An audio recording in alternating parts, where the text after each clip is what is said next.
वो मुंबई में खुद की जगह बना कर ही रहेगा। लेकिन जेब में फूटी कौड़ी नहीं। बहुत हाथ पैर मार के उसे फाइनली एक डिलीवरी बॉय की नौकरी मिली, जिसमें दिन में वो बड़ी बड़ी बिल्डिंग्स में जाता और रात को दीवारें उसकी व्हाट्सएप स्टेटस हो जाती थी, जहां वो अपना दर्द नहीं, अपना मकसद लिखता था। उसके हाथ में ये गेंद बस गेंद नहीं, पुराने सवालों का दहकता गोला था। अगर आज उसके मम्मी पापा जिंदा होते तो वो किसी ऑफिस में बड़ी सी कुर्सी पर बैठा होता, ना कि कंगालों के किंग। इधर आ।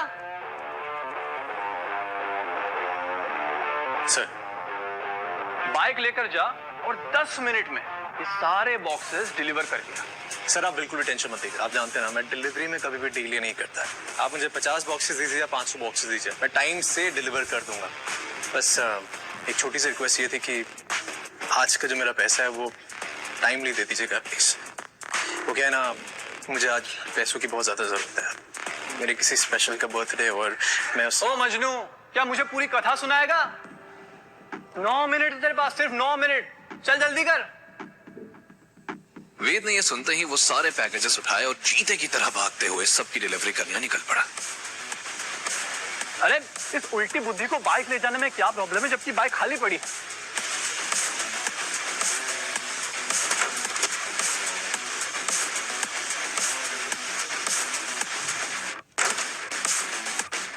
मैनेजर की गालियों से अनजान वेद खुद के निकाले शॉर्टकट से भागता सारी डिलीवरी करते हुए अपने लास्ट ऑर्डर के लिए आरके इंडस्ट्रीज के लॉबी में जा पहुंचा। लॉबी के बीच में खड़ी एक सुंदर लड़की की नजर वेद के पसीने से भीगे फटी शर्ट की तरफ गई।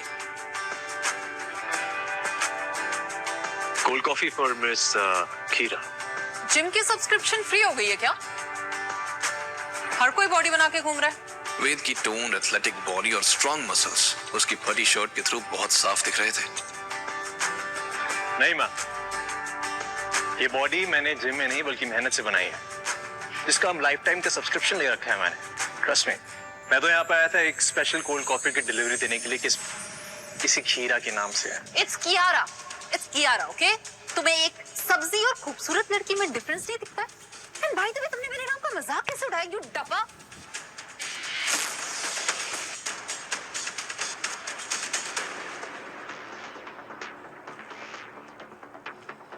आपकी स्पेशल डिलीवरी मैम।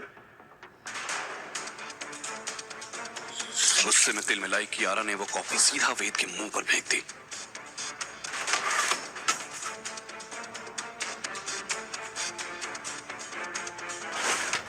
अब मेरा नाम कभी नहीं भूलोगे। Now get lost.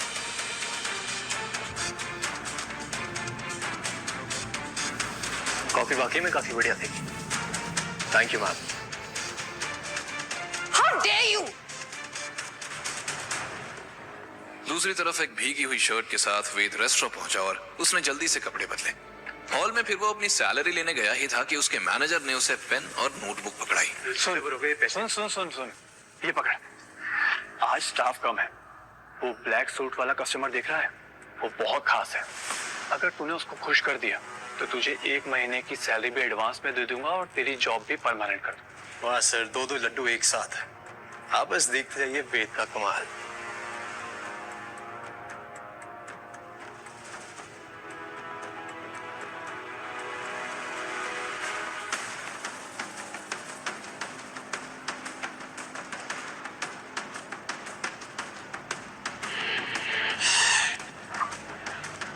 कपूर खानदान की सांसें नहीं, सिर्फ चीख सुनाई देनी चाहिए।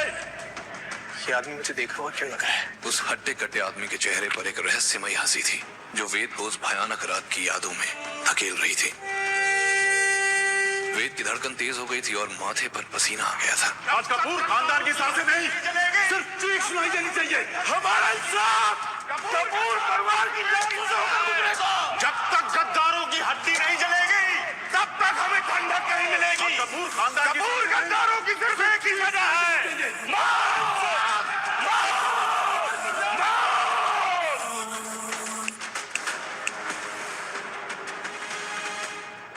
सुनाई नहीं दे रहा क्या बहरे? ऑर्डर लेता है या मैनेजर को बुलाऊं? जी जी जी।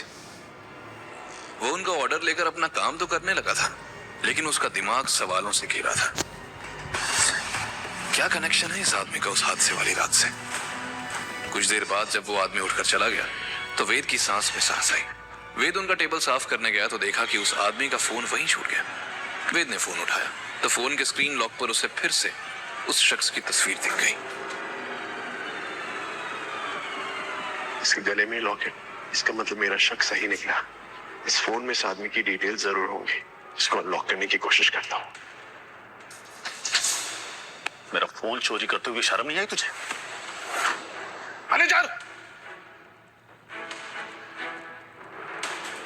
सब मेरी बात सुनिए। आप गलत समझ रहे हैं सर। ऐसा कुछ नहीं है। मैं सच बोल रहा हूँ। ये वो जिस थाली में खाता है उसी थाली में छेद करता है। गद्दार, निकल जा यहाँ से इससे पहले कि मैं तुझे नंगा कर दूं। चोर! गद्दार शब्द सुनते ही वेद ने गुस्से में अपनी मुट्ठी भींच ली और खुद को कंट्रोल करते हुए कहा, सर आप मुझ पे गलत इल्जाम लगा रहे हैं। मैंने कोई चोरी नहीं की है। धोखा तो बदजातों के खून में होता है। मैनेजर, ये उचक्का कल से इस इलाके में दिखना नहीं चाहिए। वेद पर मानो एक बार फिर किसी ने झूठ का काला धब्बा लगाया था। एक बार फिर उसका दिल टीस के साथ उठा। You are fired!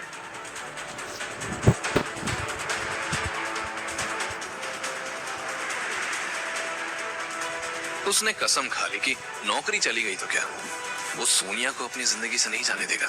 वो जानता था कि इतने पैसों में उसे कोई महंगा फोन तो नहीं मिलेगा, पर एक कम दाम वाला स्मार्टफोन जरूर मिल जाएगा। और वो ये भी जानता था कि इन पैसों को यूज करने के बाद उसकी जेब पूरी तरह खाली हो जाएगी और उसके लिए खाने तक के पैसे नहीं बचेंगे। लेकिन उसके दिल को अभी किसी और चीज की भूख थी, और वो थी सोनिया के चेहरे पर एक प्यारी सी स्माइल की।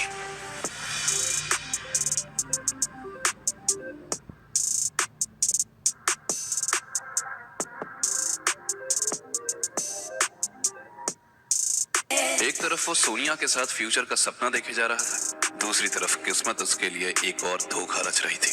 वेद घंटी बजाना ही वाला था कि उसने देखा दरवाजा थोड़ा खुला है।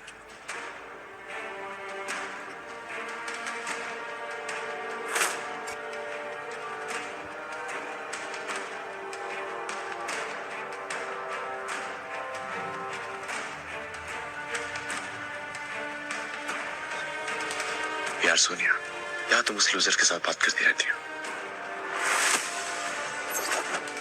कि उसके माँ बाप करना नहीं कहते, अपनी बातों से चलाना कहते हैं। और बॉयफ्रेंड तो मेरे तुम ही हो ना। कहाँ वो कंगाल, कहाँ तुम किंग।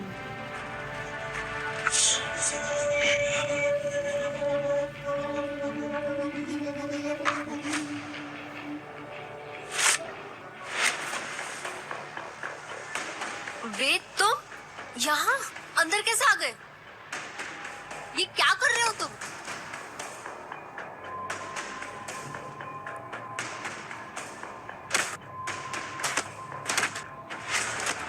ये छोड़ उसको। तुम्हारी इतनी हिम्मत!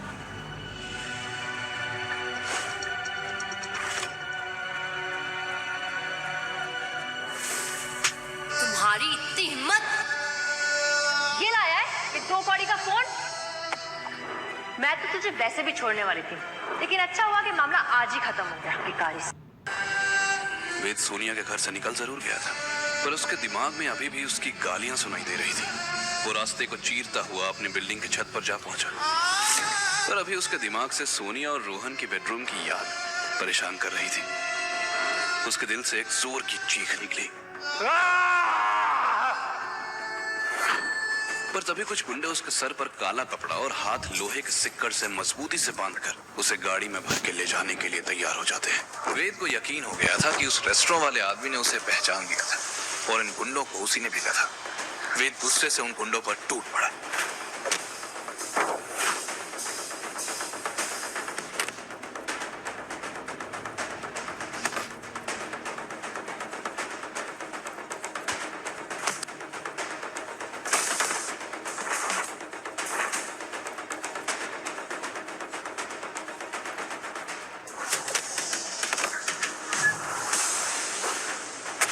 अचानक ही किसी ने उसकी पीठ पर बेहोशी का इंजेक्शन घुसा दिया।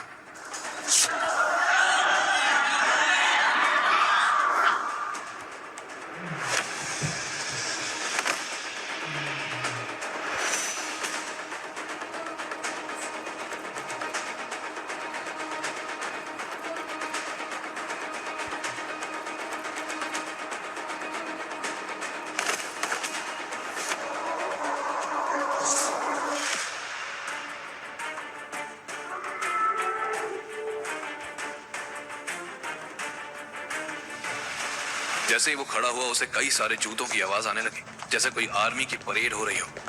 ये सिक्योरिटी गार्ड्स थे। फिर उनके पीछे के दरवाजे से एक व्हील चेयर आई जिसमें साड़ी पहने उस मैंशन की मालकिन बैठी थी। उन्हें देखकर वेद की आंखें फटी की फटी रह गईं।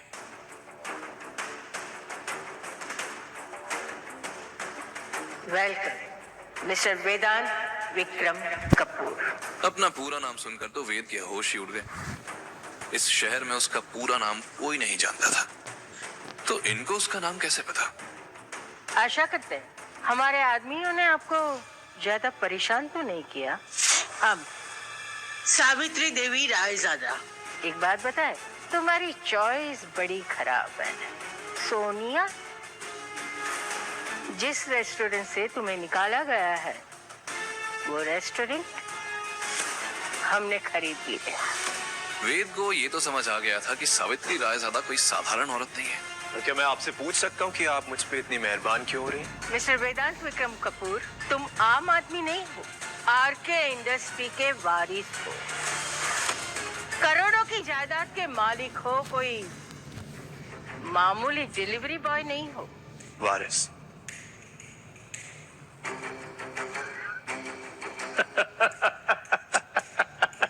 आपको पता है मेरी खाली जेब देख के ना कोई चाय वाला टपरी वाला भी मुझे उधारी नहीं देता, ना ही मेहरबान होता है मुझ पे। और आप बोल रही हैं कि मैं ये करोड़ों अरबों के आरके इंडस्ट्रीज का वारिस हूँ।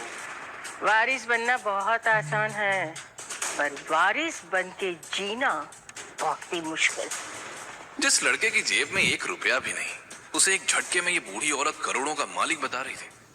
अभी तक सावित्री की किसी भी बात पर वेद को यकीन नहीं हुआ था। और इसके लिए हमारी 3 शर्तें। शर्तें? कौन सी शर्तें? पहली, तुम्हें हमारी पोती से शादी करनी पड़ेगी। और दूसरी शर्त, आरके इंडस्ट्रीज पे बहुत बड़ा खतरा मंडराता रहा है, तुम्हें ये पूरे एम्पायर को बचाना है।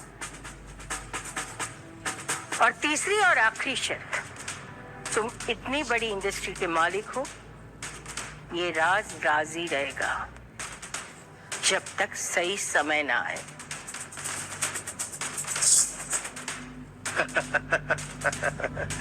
ओ मैम, मेरी बात ध्यान से सुनिए। मैं ना ये डिलीवरी बॉय ठीक हूँ, कोई जरूरत नहीं है मुझे वारिस बनने की, और ना ही मुझे वो शादी करनी है। So thank you. और वैसे भी ये जो लड़कियां हैं ना, उनके ऊपर से मेरा विश्वास उठ चुका है, तो आप इस गेम के लिए ना किसी और को ढूंढ लिएगा। मैं चला, टाटा बाय बाय, सायोनारा। रुको, हमें पता था कि तुम्हें हमारी बात पे यकीन नहीं होगा।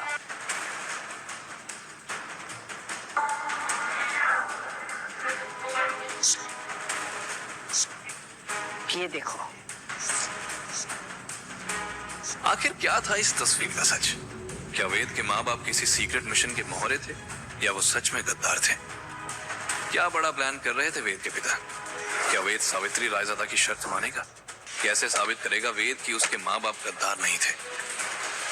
और कौन है वो मिस्टीरियस मैन जिसने वेद की जान बचाई? वेद की जिंदगी बर्बाद करने के पीछे आखिर किसका हाथ है?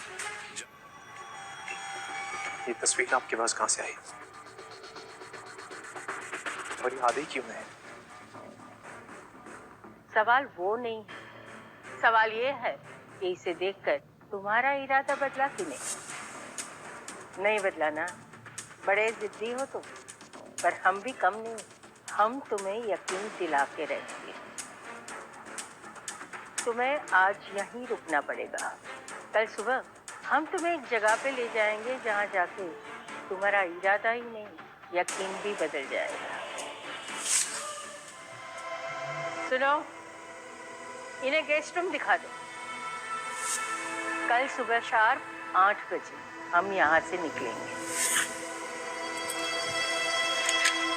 सिक्योरिटी गार्ड्स उसे उसके कमरे में छोड़ के वहां से चले गए, और फिर वेद बिस्तर पर गिरते ही सो गया।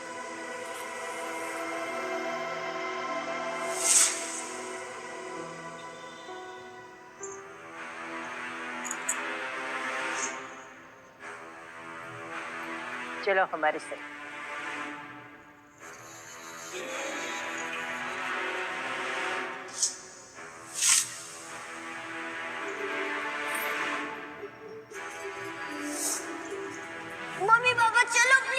यहाँ से बाहर चलो वरना हम सब जल के मर जाएंगे। पापा छोड़ना मत, पापा पीछे ही हो ना। बेटा मैं पीछे हूँ, डोंट वरी। छोड़ना मत पापा, आप हो ना पीछे। हाँ बेटा मैं पीछे हूँ, डोंट वरी। वेद खोया खोया सा उजाड़ घर के अंदर चलता गया। उस भयानक रात के सारे जख्म फिर से ताजा हो गए। जब तक गद्दारों की हड्डी नहीं जलेगी तब तक हमें ठंडक नहीं मिलेगी। कपूर गद्दारों की सिर्फ एक ही सजा है, मौत। मौत। जब कपूर खानदान की सांसें नहीं सिर्फ चीख सुनाई देनी चाहिए, हमारा इंसाफ कपूर परिवार की गुजरेगा। जब तक गद्दारों की हड्डी नहीं जलेगी तब तक हमें ठंडक नहीं मिलेगी। कपूर गद्दारों की सिर्फ एक ही सजा है, मौत।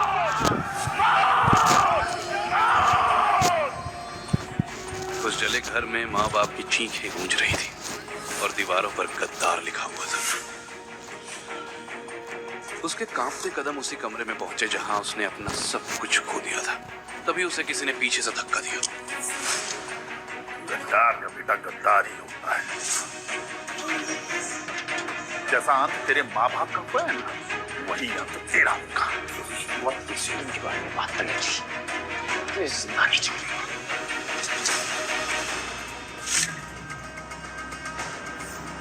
सावित्री के हाथ की छोटी पिस्टल से निकली गोली ने उस आदमी को घायल जरूर कर दिया था, पर वो फिर भी भाग निकला। वेद, बेटा तुम ठीक तो हो ना? हमें तो यकीन नहीं हो रहा है कि हमारे अलावा यहाँ कोई आ भी सकता है। पर जो भी था उससे पता चल गया है कि तुम मुंबई वापस आ गए हो। अब फैसला तुम्हें करना है, तुम शिकार बनोगे या शिकार करोगे। वेद सावित्री की बातों पर यकीन नहीं कर पा रहा था, लेकिन पिस्टल चलाने वाली दादी पर उसे थोड़ा भरोसा तो होने लगा और ये बात समझ आ गई थी, दुश्मन और दादी दोनों ही बहुत खतरनाक हैं।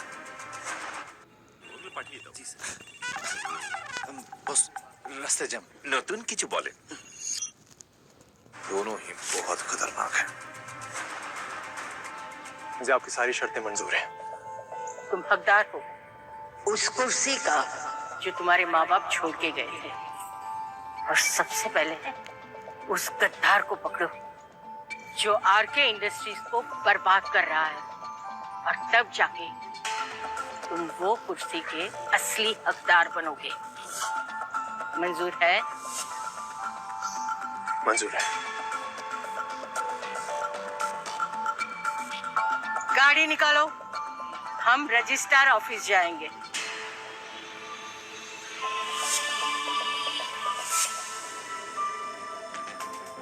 दादी इतनी इमरजेंसी में क्यों बुलाया? मैं कब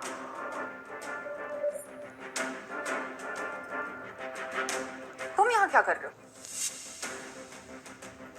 मिस कीरा, सॉरी मिस कीरा, राइट?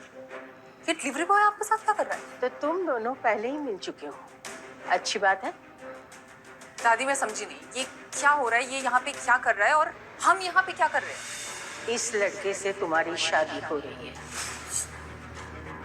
दादी ये कैसा गंदा मजाक है? ये लड़का एक हम तुम्हें सवाल नहीं पूछ रहे हैं कियारा, ये हमारा फैसला है। और तुम तो जानती हो कि 10 दिन के भीतर अगर तुम्हारी शादी नहीं हुई तो आरके इंडस्ट्री में तुम्हारा जो रुतबा है एमडी का वो तुमसे छीन जाएगा। अगर तुम ये नहीं चाहती तो जो हम कहते हैं वही होगा। चलो। दादी प्लीज, दादी please. Oh hello delivery boy, दादी को कोई बहुत बड़ी गलतफहमी हो गई। तुम उनकी उम्र और भरोसे का फायदा मत उठाओ। अभी जाओ और उन्हें सब सच बताओ, तुम कौन हो, क्या करते हो और यहाँ क्या कर रहे हो, वरना मैं। ये बदतमीज अमीरजादी सावित्री जी की पोती है। इस कड़वे खीरे को तो मैं सलाद बना के ना खाऊं, शादी की कसमें तो बहुत दूर की बात है। बहुत जिद्दी और अकड़ू है ये तो। I can't get married to this cheap despo. ये मिस हीरा को कैसे बताऊं कि वो खुद मेरी ही कंपनी में काम करती है। कितना सदमा लगेगा बेचारी को, कहीं खुद ही पागल खाने ना पहुंच जाए। देखो, ये दादी की चाल है तुम्हें टॉर्चर करने के लिए। तुम्हें फूटी कौड़ी भी नहीं मिलेगी। अगर अभी तुम यहाँ से चले जाओगे तो मैं तुम्हें 10 लाख दूंगी। 50 लाख? हाँ 1 करोड़। देखो ऑफर जो है ना काफी अच्छा है, लेकिन इस महंगे शहर में काम नहीं चलेगा। इससे बेटर तो ये है कि मैं घर जमाई बन के रह लूं। एटलीस्ट रोटी कपड़ा मकान तो मिल जाएगा मुझे, और साथ साथ ये खूबसूरत भी बिजली। तो मैं क्या कहता हूँ कि दादी का टॉर्चर ना मैं इजीली सह सकता। अब चले, दादी इंतजार करें हमारा। ओके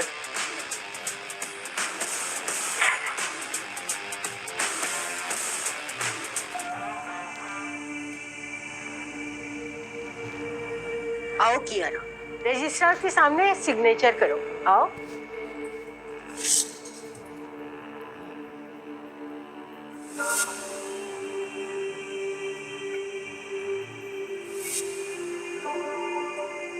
दादी, आपने ये बिल्कुल अच्छा नहीं किया। क्या मैंने इतनी मेहनत इस दिन के लिए की थी इस कंपनी कि एक एमडी होने के बावजूद भी लोग मुझे एक डिलीवरी बॉय की वाइफ बोले।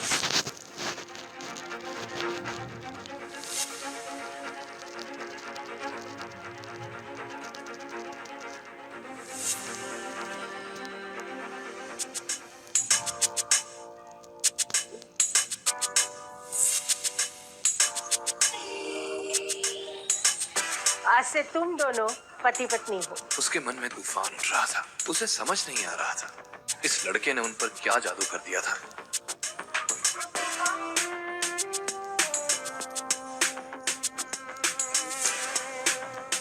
असली तूफान तो रायजादा मेंशन के अंदर उमड़ रहा था। सावित्री और कियारा जैसे ही घर पहुंची, कियारा गुस्से में तमतमाई, बिना दादी की परवाह किए अपने रूम में चले गई और धड़ाम से अपने रूम का दरवाजा बंद कर दिया। कियारा, तुम समझ जाओगी कि हमने जो कुछ भी किया है ना, सिर्फ और सिर्फ तुम्हारे भले के लिए किया है। कियारा का कोई जवाब नहीं आया। सावित्री का दिल भर आया। आज पहली बार उसने अपनी पोती को हर्ट किया था, लेकिन वो चाह कर भी उसे सच नहीं बता सकती थी।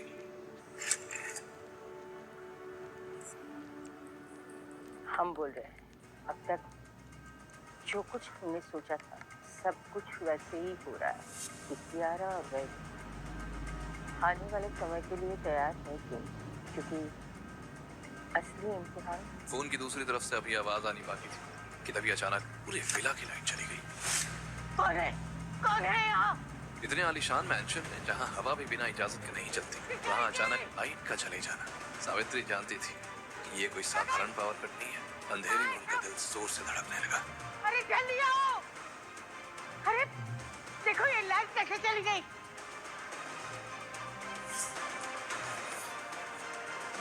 सिक्योरिटी गार्ड्स अपनी पिस्टल हाथ में लिए मैंशन का चप्पा चप्पा छान मारने लगे, पर उन्हें वहां कोई भी सुराग नहीं मिला। पर तभी लाइट वापस आ गई और सावित्री जी को समझ आने लगा कि ये कोई हमला नहीं, एक चोरी थी। वो अपने कमरे की तरफ अंदर गई। वेद के अंदर आते ही सारे बॉडीगार्ड्स बिना कुछ कहे एक एक करके वहां से निकल गए। हैरान परेशान वेद सीधा सावित्री जी के कमरे की तरफ बढ़ गया।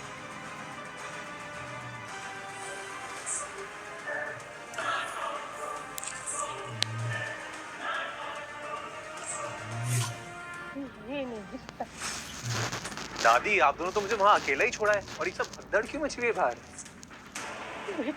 हाँ, परेशान क्यों है? तो फोटोग्राफ जो मैंने तुम्हें दिखाया था ना, वो यहाँ से गायब है। पर दादी, कोई चोर ये आधी अधूरी पिक्चर लेके क्यों जाएगा? क्या है उसमें ऐसा? अरे ये सिर्फ फोटोग्राफ नहीं था, उसके पीछे एक इनविजिबल कोड लिखा गया था जो तुम्हारे माँ बाप की शादी के बाद कोई डिकोड नहीं कर पाया। वेद के इस सवाल का जवाब जब सावित्री ने दिया तो उसके पैरों तले जमीन ही खिसक गई। कौन था जिसने वेद के माँ बाप की तस्वीर चुराई थी, और क्यों? सावित्री वेद को क्या दिखाना चाहती है? क्या कियारा 10 दिन में ये शादी तोड़ देगी? क्या वेद आरके इंडस्ट्रीज के अंदर छुपे दुश्मन का पता लगा पाएगा? आगे की कहानी जानने के लिए देखें अगला एपिसोड।